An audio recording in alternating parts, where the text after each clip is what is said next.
जी नमस्कार, आप सबों का बहुत बहुत स्वागत है आपके अपने वैभव क्लासेस के इस YouTube परिवार पर।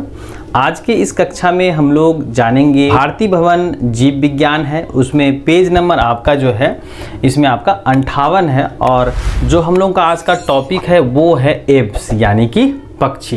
तो इस कक्षा में हम लोग देखेंगे कि जो पक्षी होते हैं उनके कौन कौन से गुण लक्षण होते हैं, कौन सी पक्षियाँ उड़ती हैं और कौन सी पक्षियाँ जो है अपने शरीर के जो है वेट के कारण दौड़ती हैं और वो संसार के सबसे जो हैं फास्टेस्ट बर्ड्स में आती हैं, वो तेज़ दौड़ने वाली होती हैं। चलिए, तो यहाँ पर हम लोग देखेंगे कि पक्षी में कौन कौन से गुण लक्षण होते हैं।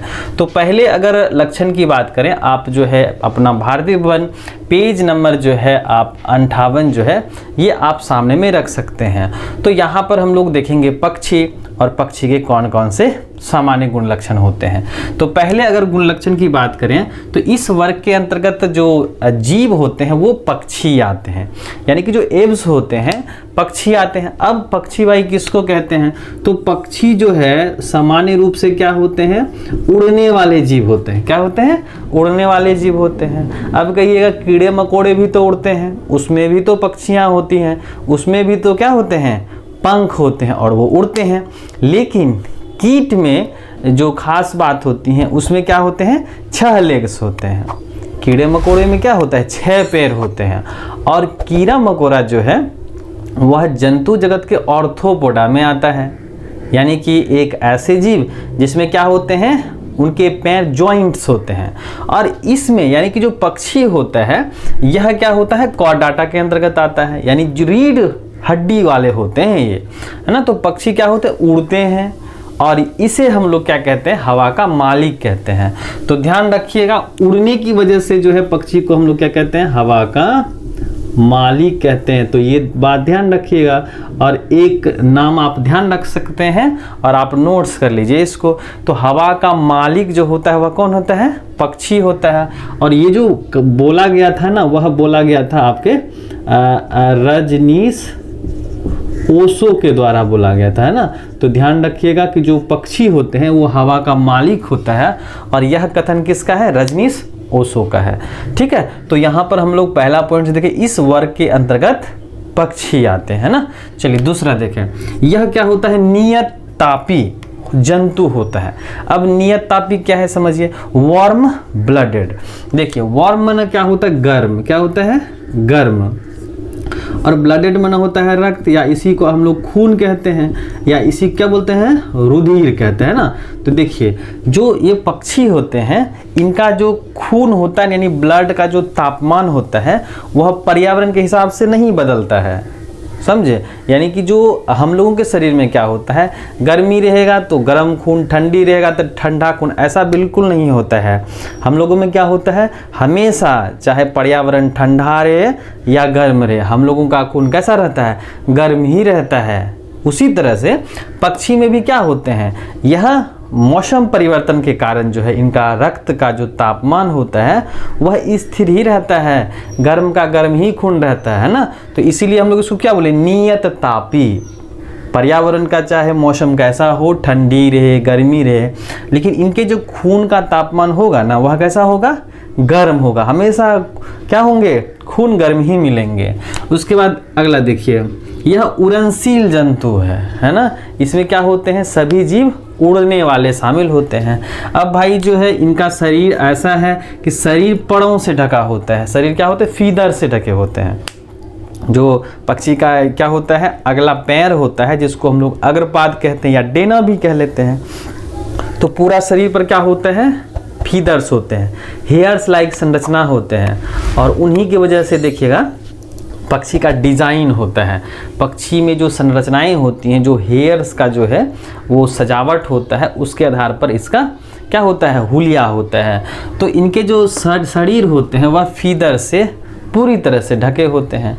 और इसीलिए भी क्योंकि जो अगर ठंडी आएगी तो फिर जो है यह कैसे रह पाएगा, है ना। गर्मी में कभी कभी आपने देखा होगा कि ये क्या कर लेते हैं? छोटे बड़े जो है जहाँ पर पानी बसा हुआ रहता है वहाँ पर स्नान कर लेते हैं और फिर जो है अपने चोंच से उसको क्या करते हैं? सीधी कर लेते हैं। है ना, कंघी कर लेते हैं। और फिर गर्मी के दिनों में देखिएगा पंख को फरफराता है, हवा करता है, पंखा करता है ना, तो उस तरह से। तो ये जो फीदर्स होते हैं यह ठंड में भी उसको बचाते हैं।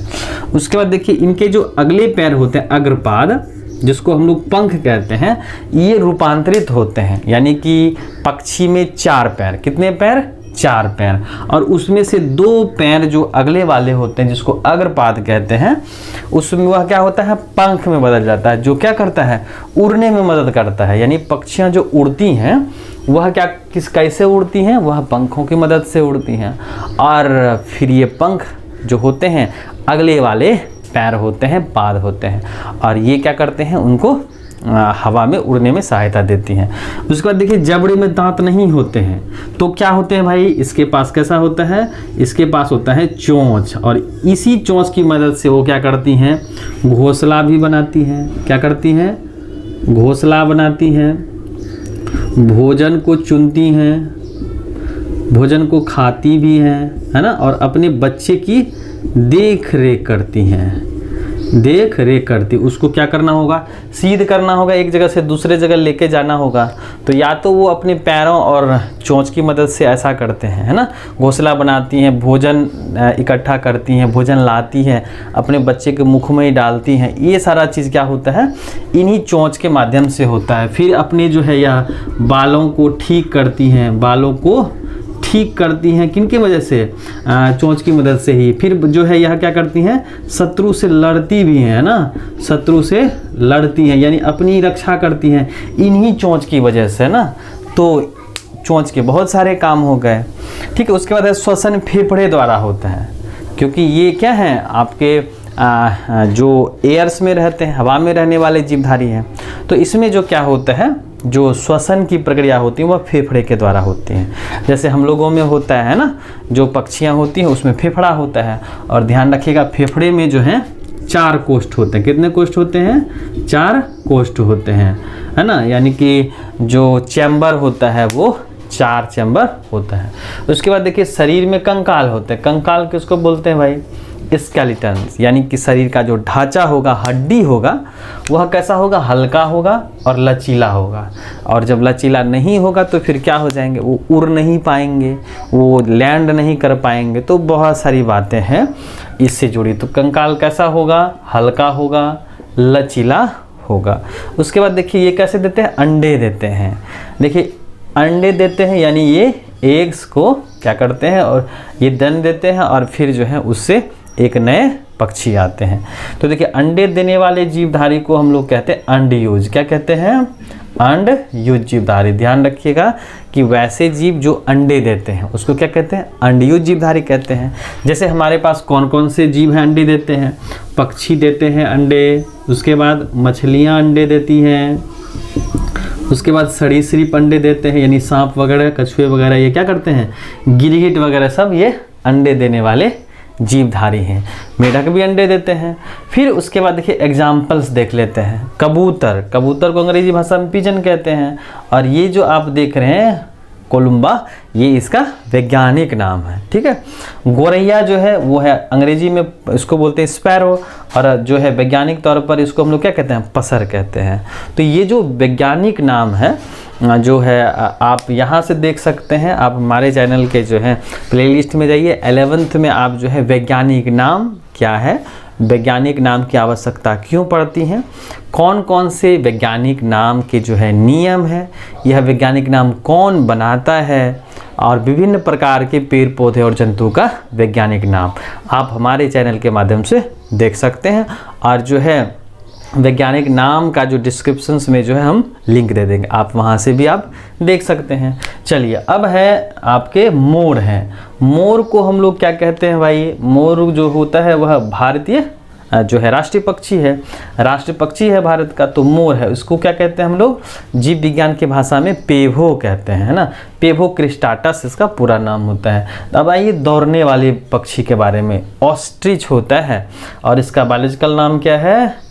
एस्ट्रूथियो है, और ये उत्तरी अफ्रीका में पाए जाते हैं। तो ध्यान रखिएगा सबसे जो बड़े सेल्स होते हैं ना, वह होता है ऑस्ट्रिच का ही।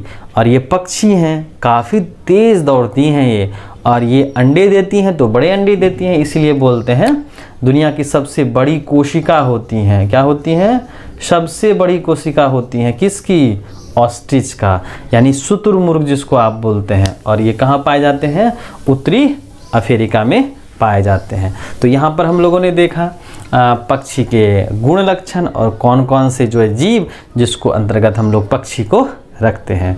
और आप सबों से एक छोटी सी रिक्वेस्ट है कि अगर आप हमारे चैनल पर नए हैं तो चैनल को सब्सक्राइब कर लीजिएगा, अपने साथी के साथ ज़रूर शेयर कीजिएगा, ताकि आने वाले जो 9th वर्ग के जितने भी सारे कंसेप्ट्स हैं वो हम लोग जान सके। तो चलिए आज के लिए बस इतना ही, हम लोग मिलते हैं नेक्स्ट क्लास में।